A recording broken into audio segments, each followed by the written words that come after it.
भारत जोड़ो यात्रा देशवासियों को जोड़ने और नफरत को दूर करने, उनके बीच स्नेह और प्रेम बढ़ाने के उद्देश्यों के साथ आगे बढ़ रही है।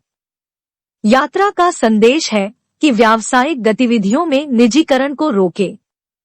जीमैट फाउंडेशन यात्रा का स्वागत करता है और देश में यात्रा के साथ साथ हर जगह रोजगार मेले का आयोजन करके युवाओं को नए स्टार्टअप शुरू करने में मदद करता है।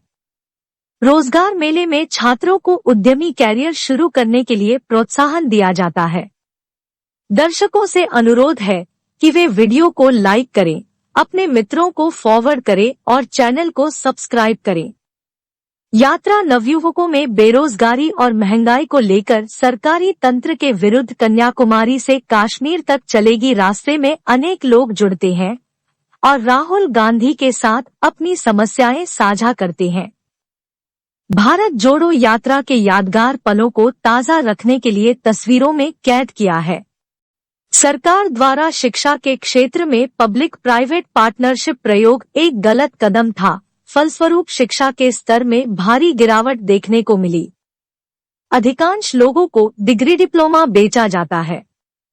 वर्तमान सरकार ने पब्लिक प्राइवेट पार्टनरशिप के बुरे परिणामों से सबक नहीं लिया है और रेलवे, राजमार्ग, हवाई अड्डे, बिजली संयंत्र, प्रेस मीडिया आदि क्षेत्र में निजीकरण को बढ़ावा दिया है। सरकार इन क्षेत्रों में केवल 2 उद्यमियों को लाभ पहुंचा रही है, इससे कर्मचारियों के हितों का हनन हो रहा है। इंदिरा गांधी ने कर्मचारियों के हितों की रक्षा के लिए बैंकों और बीमा कंपनियों का राष्ट्रीयकरण किया क्योंकि कर्मचारी मालिकों के व्यवहार से त्रस्त थे।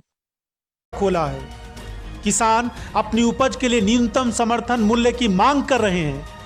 लागत के आधार पर लाभकारी मूल्य लागू करने का मामला हो या सभी प्रकार की कृषि आदानों पर जीएसटी को समाप्त किए जाने की बात, किसान सम्मान निधि की राशि में बढ़ोतरी जैसे मुद्दों को लेकर सरकार के खिलाफ प्रदर्शन हो रहा है।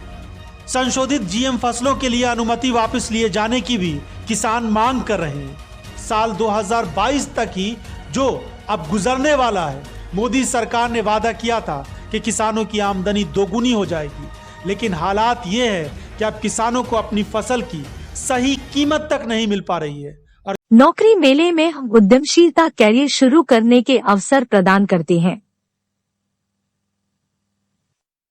रोजगार मेले के अन्य लाभ निम्नलिखित हैं। 1. लोगों को नौकरी आईपीआर प्रोडक्ट्स की फ्रैंचाइजी वितरित करके उन्हें उद्यमशीलता कैरियर शुरू करने के लिए नए स्टार्टअप मिल सके। 2.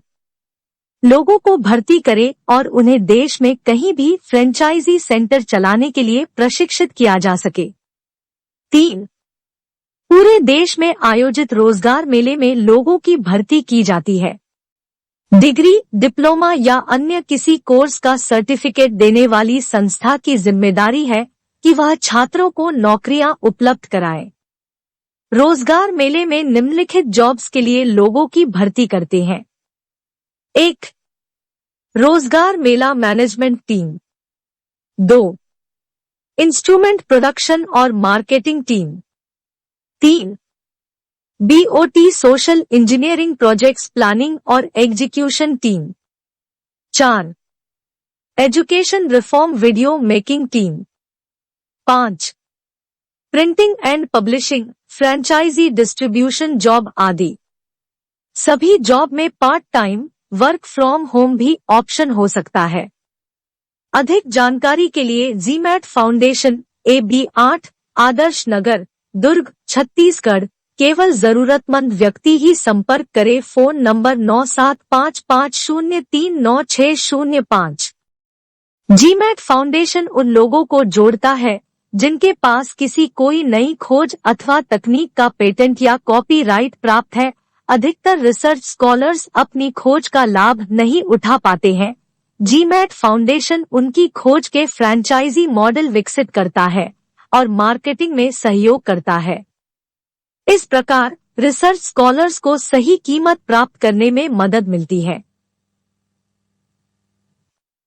नौकरी मेले में हम फ्रैंचाइजी मॉडल की ट्रेनिंग से लोगों को उद्यमशील कैरियर शुरू करने के अवसर प्रदान करते हैं। कृपया वीडियो को पसंद करें और चैनल की सदस्यता लें। बेरोजगारी की समस्या को दूर करने के लिए सरकार को बड़ी संख्या में नई नौकरियां पैदा करने के लिए सोशल इंजीनियरिंग परियोजनाओं के विकास पर ध्यान केंद्रित करना चाहिए।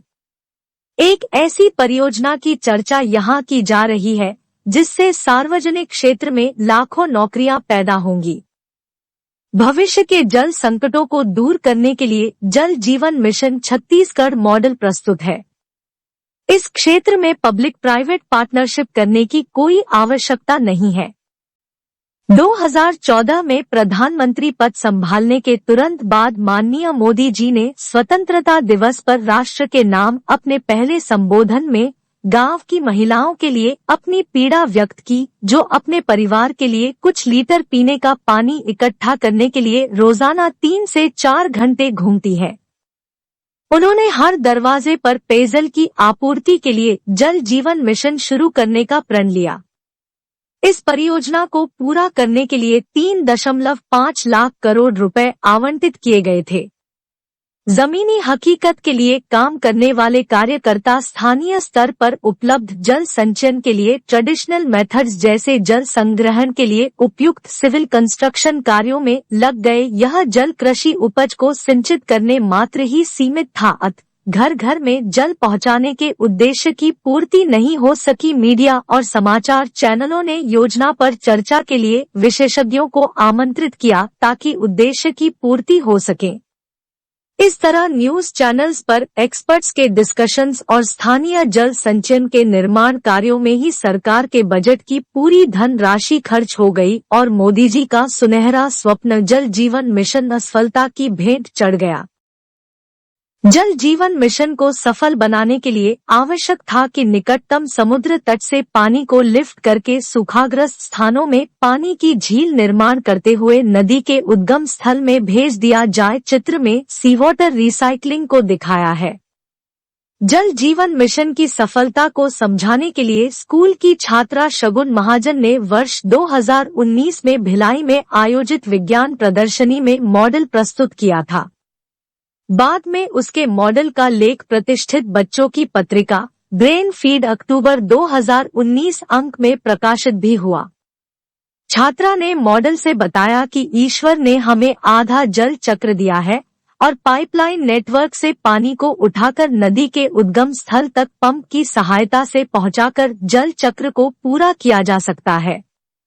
रास्ते में उपयुक्त ऊंचाई पर विशाल समुद्री जल झील का निर्माण करके संग्रहित पानी से नमक निकालने के संयंत्र लगाए जाएंगे। नमक मुक्त पानी को राज्य में बहने वाली नदियों में छोड़ा जाएगा। इससे नदी और जमीन के जल स्तर में कभी कमी नहीं होगी। यह सोचने का विषय है कि करोड़ों लोगों को रोजगार देने वाली इस सोशल इंजीनियरिंग परियोजना की ओर छत्तीसगढ़ सरकार का ध्यान किसी अधिकारी द्वारा अभी तक क्यों नहीं लाया गया। प्रस्तुत वीडियो से हम श्री राहुल गांधी का ध्यान आकर्षित करना चाहते हैं कि वे छत्तीसगढ़ में इस योजना को लागू करें जिससे असंख्य लोगों को रोजगार मिल सके और छत्तीसगढ़ राज्य खुशहाली की ओर बढ़े।